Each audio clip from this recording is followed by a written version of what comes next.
40-40, 50-50 रानी छोटी बच्चियों को लेकर अपने हरम में रखता था। हरम नहीं जानते हैं तो मैं बता देता हूं कि अक्सर राजाओं के हरम होते थे। हरम में महिलाएं भी होती थी, एक एक 1,500। क्या होता होगा उनके साथ, सोचो। एक राजा, 1,500 महिलाएं हरम में।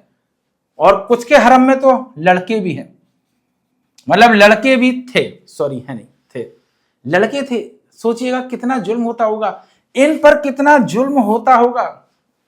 क्योंकि राजा का आदेश, राजा इट मींस भगवान। आप आईएएस बन जाए, पीसीएस बन जाए, आईपीएस बन जाए, डीएम बन जाए, कलेक्टर बन जाए, डॉक्टर बन जाए, इंजीनियर बन जाए, कितनी भी बड़ी पोस्ट पर आप पहुंच जाए, लेकिन अगर आज का वीडियो नहीं देखा तो समझिएगा कि आपने कुछ नहीं देखा। क्योंकि आज का वीडियो मैथ से रिलेटेड वीडियो नहीं है, लेकिन ये आपके जीवन से रिलेटेड वीडियो है। और ये वीडियो है आपकी उस विशेष ताकत पर जो आपको मिली हुई है, जिसके जाते ही आपका सब कुछ खत्म हो जाएगा। आपकी माँ बहन सब छेड़ी जाएंगी, छोटी छोटी बच्चियों को कोई भी उठा ले जाएगा, किसी के साथ कभी भी कहीं पर भी बलात्कार होगा, जमीनें हड़प ली जाएंगी, सब कुछ। मतलब कि अगर आपके पिताजी आपके घर तक सही सलामत आते हैं, शायद वो भी आना बंद हो जाएगा। तो आज का वीडियो आपकी उसी पावर पे है जिस वजह से ये सारी चीजें सुरक्षित है। वो ताकत आपको राष्ट्रवादी बनाती है, वो ताकत आपको देश प्रेमी बनाती है। और उसके बगैर आज से कुछ साल पहले कोई भी देश प्रेम नहीं था, सब अपने अपने आप में रमे हुए थे। देखिएगा हमारे भारत में ही पहले ईस्ट इंडिया कंपनी आई, राज किया, पीटे गए, लेकिन अब ये संभव नहीं है क्योंकि हमारे पास एक ताकत है। वो ताकत हमें एकजुट रखती है और आज कहीं ना कहीं उस ताकत पर सवाल उठ रहे हैं। याद रखना कि आप नई जनरेशन है, अगर आपका भविष्य बिगड़ गया तो पूरा मतलब सब कुछ बिगड़ जाएगा। पढ़ाई से ज्यादा इसीलिए मैं बता रहा हूं, सबसे इंपॉर्टेंट ये वीडियो है, बहुत जरूरी है और उस ताकत को जानना भी जरूरी है। और उसके साथ कोई खिलवाड़ करे तो वो तो बिल्कुल तरीके से देशद्रोह है, और मैं इसको देशद्रोह ही मानता हूं। तो वो ताकत कौन सी है जो हमारे साथ इतना कुछ करती है, जो हमें भारत में भारत प्रेम सिखाती है, जो हमें भारत में सुरक्षित रखना सिखाती है, जितने भी सुरक्षित हैं। क्योंकि उस ताकत का हम लोग सही उपयोग नहीं कर पाते, इसलिए हमारी स्थितियां इतनी खराब है। अगर और सही उपयोग करने लगे तो शायद हम वो कुछ कर जाएं जो अमेरिका नहीं कर पाता, जो दुनिया के बहुत सारे देश नहीं कर पाते। कई देशों में तो उस ताकत का ना होना भी वहां पर मौतें करवा देता है। आप हंस रहे हैं फिर भी आपको मार दिया गया, क्योंकि आप हंसे क्यों? ये भी एक बहुत बड़ी बात है। आप क्यों हंसे? भाई मुझे पसंद नहीं है, मार दो इसको। लेकिन ये भारत में नहीं है, ये किसी भी उस देश में नहीं है जिस देश में वो ताकत उसके पास है।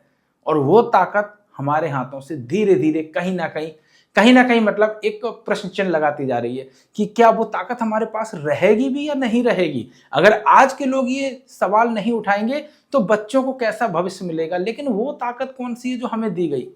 वो ताकत कभी भी हमें नहीं मिली। इसीलिए राजा महाराजा आपने देखे हैं, नहीं पता तो मैं उनका सच आपको बता दूं कि वो 12 साल की लड़कियों से शादी कर लेते थे, उठा ले जाते थे। आज जो आपको लगता है कि बहुत अच्छे अच्छे राजा है, 12-12 रानियां रखते थे। 12 रानी रखना ही अपने आप में महिला विरोध है, लेकिन वो रखते थे, शादी करते थे। 12 साल की, 10 साल की, 8 साल की और 25 साल की, 45 साल की, 60 साल की औरत तक उसे अगर पसंद आ गई तो वो राजा ले जाता था। आप कितना भी उनके बारे में अच्छा पढ़ें या लिखें, और अक्सर जब हम हिस्ट्री पढ़ते हैं तो उसमें लिखा होता है अनुयायियों के अनुसार। अनुयायी जानते हैं, जो उनके भक्तगण होते हैं ना, उनके अनुसार लिखी हुई एक पोप लीला कि इसकी तलवार इतनी भारी, ये ऐसा चलता था, ये 70 किलो का था, या इसका ये 9 फीट का था। कोई कुछ नहीं था, आज जैसे ही सब थे। और आज से मतलब पहले से बेहतर आज। याद रखना, आज से बेहतर भविष्य होगा, ना कि भविष्य से बेहतर मतलब हम सोचेंगे कि नहीं भूतकाल बहुत बेहतर होगा। बिल्कुल नहीं। हमने तरक्की 200, 250, 300 साल में की है। इससे पहले हमारे पास घर में झोपड़े नहीं थे। जाइएगा गांव में पूछिएगा जाके, 300 साल पहले किसी के पास घर नहीं थे। हालत कुत्ते से बदतर थी, जानवर की तरीके से रहते थे, अनाज नहीं था, चक्कियां घर में पीसी जाती थी। उस औरत से पूछिएगा जो दिन भर लगी रहती थी, तब 2 किलो 3 किलो जो आटा है ना, वो चक्की से पीस कर निकालती थी। आज गए भाई सीधा आटा आता है, मशीन पर गए सीधा आता है। क्यों? क्योंकि हमारे पास विज्ञान नहीं था। और हम ज्ञान उस समय की करते हैं जब राजा महाराजा अपने हित के लिए लोगों को बताते थे कि मैं ही भगवान हूं, मैंने ही तुम्हें बनाया, तुम मेरी रक्षा करो। जब सब मर जाते थे तब राजा का नंबर आता था, और राजा अय्यासी करता था महिलाओं के साथ। और उतनी अय्यासी थी क्योंकि एसी नहीं थी। आज तो हम लोग कितने मतलब ऐसा करते हैं। आज देखिएगा एसी लगी हुई है, वहां पहले फट फट फट देखते रहते होगे ना कि राजा महाराजाओं पे लगी हुई है 2 औरतें, कितनी ठंडी हवा निकाल लेती होंगी। खैर, हम जिस ताकत की बात कर रहे हैं उस ताकत को समझो। वो ताकत बहुत इंपॉर्टेंट ताकत है। उस ताकत के बगैर आपका भारत भारत नहीं, आपकी दुनिया दुनिया नहीं। और वो ताकत हमारे पास है, स्किप कर दिया तो सब छोड़ दोगे। वोट, यही एक ताकत है जब हमें भारत आजाद हुआ था मिली थी। इस ताकत ने हमारी दुनिया को कैसे बदला, सोचकर देखिएगा।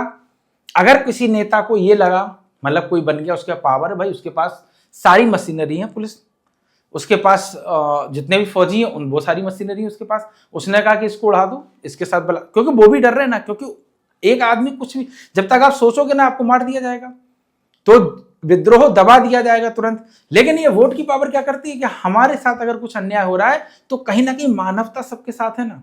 अगर किसी लड़की के साथ बलात्कार हुआ है, जाति धर्म तो देखो हमेशा चलती रहती है, ये भी एक महान अंधभक्ति है, खैर उस पर हम कभी और वीडियो बनाएंगे क्योंकि बहुत कुछ अभी बताना है। अगर किसी लड़की के साथ बलात्कार हुआ तो पूरा देश एक साथ हुआ। और निर्भया में क्या हुआ, निर्भया कांड में यही हुआ कि उनको फांसी हुई। क्यों फांसी हो पाई? क्योंकि पूरा देश एक साथ हो गया। अगर आज आपकी मां के साथ कोई छेड़खानी करता है तो बहुत सारे लोग एकजुट होकर वहां जाते हैं, और उन्हें डर किस बात का है कि अगर ये विपक्ष में चले गए तो फिर हमें वोट नहीं मिलेगा, हमारी सरकार नहीं बनेगी, कर दो पुलिस वालों को सस्पेंड। तब पुलिस वाले सस्पेंड होते हैं आपके इस वोट की पावर की वजह से, ना कि आप जैसों की वजह से। आपको लगता है आपकी कोई वैल्यू नहीं है, आपके इस वोट की वैल्यू है। 10-10 हजार रुपए अगर बिहार में बांटे जा सकते हैं तो किस लिए? कि ये वोट हमको मिले, कम से कम 10,000 औरतों को मिल गया। यही बहुत बड़ी बात है कि उन्हें वो 10,000 भी देने के लिए इस वोट की पावर की जरूरत पड़ी, और वोट वो अपनी मर्जी से तब भी नहीं दे पाई, जबकि यही वोट उनके अधिकार में था, वो मनचाहे जहां दे सकती थी, भले ही कोई 10,000 दे। ये आपके जीवन में ये वैल्यू बताता है वोट, कि आप अपना भविष्य कैसे सुधार सकते हैं। अगर वैकेंसी नहीं निकल रही है तो आप सब पूरा देश अभी एकजुट हो जाओ, मैं गारंटी देता हूं कि वैकेंसी ना निकल आए तो नाम बदल देना, कुछ ही दिन के अंदर वैकेंसी निकल आएगी, पूरा देश अगर एकजुट हो जाता है। लेकिन अगर वोट हमारा पड़ता है सही जगह तो, और हमें अगर यही ना पता चले कि वोट तो हम किसी और को देकर आए और पहुंच गया किसी और के पास, तो भाई सब मामला गड़बड़। फिर तो हम वैकेंसी निकालेंगे नहीं, क्योंकि हम ही जीतेंगे, हमें पता है। इसीलिए यही वो पावर है जो अगर स्किप हो गई, धोखे से भी स्किप हो गई, तो पूरा देश बर्बादी की तरफ चला जाएगा। मैं ये नहीं कह रहा हूं कि ये हो रहा है, मैं ये कह रहा हूं कि अगर संशय है तो नहीं होना चाहिए। वोट की पावर को हमेशा पहचानो, यही आपके जीवन में काम आएगा। डॉक्टर बन जाए, इंजीनियर बन जाए, कुछ काम नहीं आएगा। आप डॉक्टर बने और सेवा कर रहे हैं भाई प्रधानमंत्री जी की, मुख्यमंत्री जी की, तो काहे के डॉक्टर, सैलरी भी नहीं मिल रही है क्योंकि तुम्हारी कोई वैल्यू नहीं है। आज भी देखिएगा, जिनकी जनसंख्या ज्यादा है उनके पास वोट देने की पावर ज्यादा है, उनकी बात सुन ली जाती है। लेकिन जिनकी जनसंख्या कम है, वोट देने की पावर कम है, उनकी कुछ नहीं सुनी जाती। आज भी सड़कें वहां पर बनती हैं जहां वोट की पावर होती है, वरना सड़कें भी ना बने आपके गांव में, कुछ ना बने, क्योंकि प्रधानी का वोट होता है। प्रधान जीतने के लिए भी उसके लिए आपकी सड़कें बनवाता है, पैसा आता है इसीलिए आता है कि आप वोट देते हैं, वरना वो सारा पैसा अंबानी और अडानी के घर पे चला जाता है, क्योंकि आप तो जागरूक हैं नहीं। आपने तो कभी पूछा ही नहीं उनसे कि ये जो लोन आप दे रहे हो किस बात का दे रहे हो। अगर पूरा भारत एकजुट हो जाए और कह दे कि नहीं हम अब वोट नहीं देंगे, अगर जो विजय माल्या गया है वो वापस नहीं आया, तो मैं बता रहा हूं जहां विजय माल्या गया है, जिस देश में गया है, उस देश की सरकार मजबूर हो जाएगी जब भारत के सारे देश के नागरिक मतलब एक साथ आ जाएंगे और मजबूर हो जाएगी भाई इस बला को यहां से भेजो। क्यों? क्योंकि उन्हें पता है कि किसी देश से लड़ना आसान नहीं होता है, चाहे वो छोटा देश हो। क्या हुआ, रूस चिल्लाते रहे, यूक्रेन का कुछ हो पाया? कुछ नहीं। ये सिर्फ एक मतलब जो ना समझ होते उन्हें लगता है कि हम किसी भी देश पर कब्जा कर सकते, नहीं कर सकते भाई। क्यों नहीं कर सकते? उसके पीछे के रीजन को समझो। क्योंकि आप जिस देश पर निगाह डालें उस देश पर सिर्फ आपकी निगाह नहीं है, बहुत सारे देशों की निगाह है, और पावर उन देशों के पास भी आपसे ज्यादा भी है। क्या कर लेगा रूस? यूक्रेन पर हमला करेगा तो यूक्रेन को बाहरी मदद मिलेगी। यही होता है ना हर देश के लिए। अभी अगर हम लोग चाहे किसी देश पर चढ़ाई कर ले जाकर, नहीं कर पाएंगे भाई। नहीं तो ऐसे तो चाइना भारत का बहुत सारा हिस्सा ले लेगा, वो कहेगा भाई हम यहां भी बुलेट बनाएंगे, हमारे पास परमाणु बम है। नहीं डाल सकता ना, क्योंकि उस पर भी प्रेशर है, उस पर भी कोई डालने वाला बैठा हुआ है। तो ये लड़ाई हमें, वोट की जो लड़ाई है ना, ये जरूर लड़नी चाहिए। और मेरा हमेशा से मानना है कि यही एक पावर है हमारे पास, बाकी के कोई पावर हमारे पास नहीं है। और इसी वजह से राजा मनमानी करता था, 40-40, 50-50 रानी छोटी बच्चियों को लेकर अपने हरम में रखता था। हरम नहीं जानते हैं तो मैं बता देता हूं कि अक्सर राजाओं के हरम होते थे। हरम में महिलाएं भी होती थी, एक एक 1,500 क्या होता होगा उनके साथ सोचो। एक राजा 1,500 महिलाएं हरम में, और कुछ के हरम में तो लड़के भी हैं, मतलब लड़के भी थे, सॉरी है नहीं थे, लड़के थे। सोचिएगा कितना जुल्म होता होगा इन पर, कितना जुल्म होता होगा, क्योंकि राजा का आदेश, राजा इट मीन्स भगवान। ये हमारे देश का, हमारे मतलब उस समय ये चलता था कि राजा मतलब कि भगवान, भगवान मतलब कि इसको अपनी लड़की दे दो। सोचो राजा कहीं जा रहा है और उसे आपकी बच्ची पसंद आ गई, आपकी बच्ची जिसे आप पाल रहे हो, और उसने ऐसे आंख निगाह कर दी, ये भाई हमारी है। उसका पापा कहता था पता है, जा बेटा खुश रहे, क्योंकि वो कुछ नहीं कर सकता था। वो ले जाते थे उसको, अपने हरम में रखते थे। हरम जानते हैं, वो जगह जहां राजा सिर्फ अय्यासी करने जाता था। ये सब चीजें क्यों जानना जरूरी है? क्योंकि हमने हिस्ट्री को हिस्ट्री के तरीके से नहीं पढ़ा।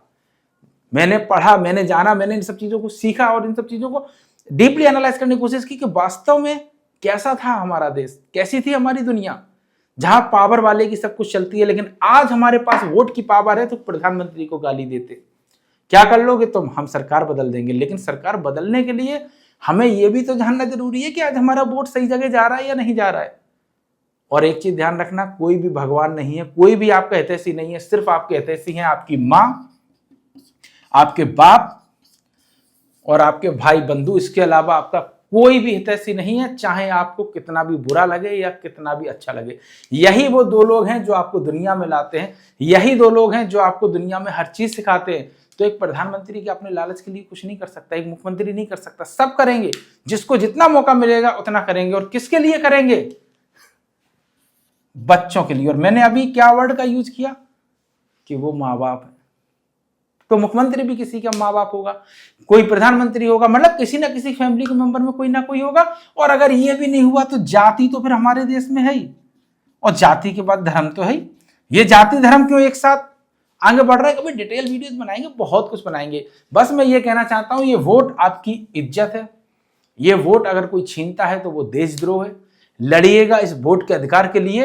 18 साल की उम्र में आपको सारे पावर इसीलिए दे दिए जाते हैं कि आप जाइएगा अपनी सरकार चुनिएगा। अपनी सरकार चुनने का मतलब ये होता है कि अपना भविष्य चुनिएगा जाके, कि भारत का क्या होगा, ना कि आपके भविष्य का। ये पूरा भारत तब चलेगा जब सबके पास रोजगार होगा, सबके पास पैसा होगा, सब कम से कम जीवन खुशहाल जी सकते हैं। वो सबसे वोट की पावर से होगा, और वो वोट बहुत सही जगह पर। और मैं तो कहता हूं हमेशा कभी भी अगर वोट दें तो वोट का परसेंटेज ध्यान रखें। घर में भी 4 वोट हैं तो 2 किसी और पार्टी के लिए और 2 किसी और पार्टी के लिए हो, ताकि कोई भी एकदम से मतलब सर उठाकर ना खड़ा हो जाए कि नहीं भाई मैं ही करूंगा। और आपको एक चीज हमेशा लगती होगी नहीं भाई ये हमारी ब्रादर का है, ये तो हमें ईडब्ल्यूएस दे दिया, चलिए किसी सरकार ने ईडब्ल्यूएस दे दिया, लागू करवा दिया, सब लोगों ने मिलकर करवा दिया। जब वैकेंसी नहीं निकलेगी तो ईडब्ल्यूएस का क्या करोगे, चार डालोगे? अरे वैकेंसी निकालो भाई, किसी को, हम तो कह रहे सबको आरक्षण दे दो, वैकेंसी हो सबके पास जॉब हो, आरक्षण की जरूरत ही खत्म। क्या आरक्षण की जरूरत है? कोई आरक्षण की जरूरत है? लेकिन वैकेंसी नहीं है हमारे पास, सरकारी प्राइवेट कुछ भी नहीं है। अरे विदेशों में जाके लोग प्राइवेट में पैसा कमा रहे हैं, और इधर सरकार की यह हालत है कि सरकार प्राइवेट को भी सही तरीके से नहीं सुधार पा रही है। एक बार सुधार देना, अगर मैं होता ना प्रधानमंत्री तो अभी तक तो जाने कितनी चीजें कर देता। वो कर देता जिस चीज की जरूरत पड़ती।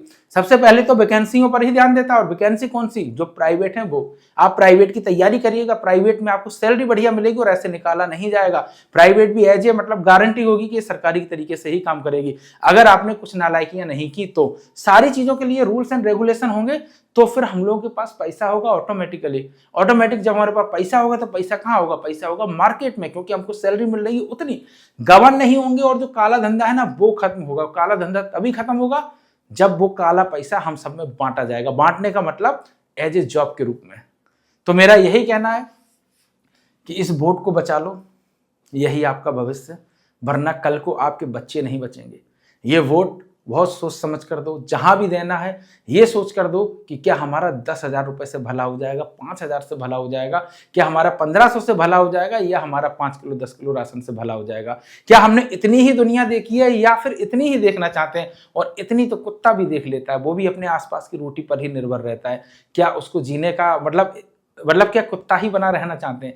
अगर बनना चाहते हैं वास्तव में, इंसान वास्तव में देखना चाहते हैं कि एरोप्लेन, जहाज, गाड़ी, घोड़े ये सब किस लेवल तक पहुंच चुके हैं और उन पर कैसे कैसे ये लोग एंजॉय करते हैं, वो हम नहीं कर पा रहे, अपने बच्चों को अच्छी शिक्षा नहीं दे पा रहे, तो फिर जीवन में जिए क्या? फिर आप इंसान बने ही क्यों? जीवन एक ही है, न मरने से पहले और न मरने के बाद। इस दुनिया में कुछ नहीं है। तो जो जीवन आपको दिया गया है ना, उस जीवन को समझो, उस जीवन के महत्व को समझो। जिस दिन उस जीवन को समझ गए ना, उस दिन खुद को समझ गए। तो जीवन को समझने के लिए तो बहुत कुछ चाहिए। फिलहाल वोट की पावर मैंने बता दी, जिस दिन ये चली गई आप चले गए, आपके बच्चों का भविष्य चला गया।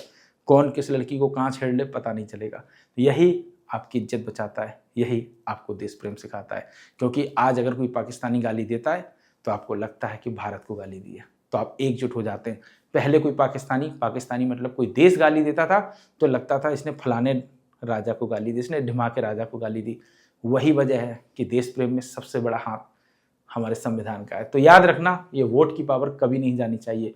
वोट बांटो, अपने वोट बांट के चलो, अपने घर में भी कहकर चलो, कुछ आप वहां देकर आए, कुछ यहाँ देकर आए। एक जगह वोट हमें नहीं करना है, हमें अलग अलग करना है। और ध्यान रखना एक बात, अगर आप विपक्ष की तरफ से नहीं लड़े तो फिर आप में देश प्रेम बिल्कुल नहीं है। देश प्रेम उसी के साथ है जो विपक्ष के साथ है। विपक्ष का मतलब कांग्रेस नहीं, विपक्ष का मतलब है अगर बीजेपी आती है तो उसके साथ।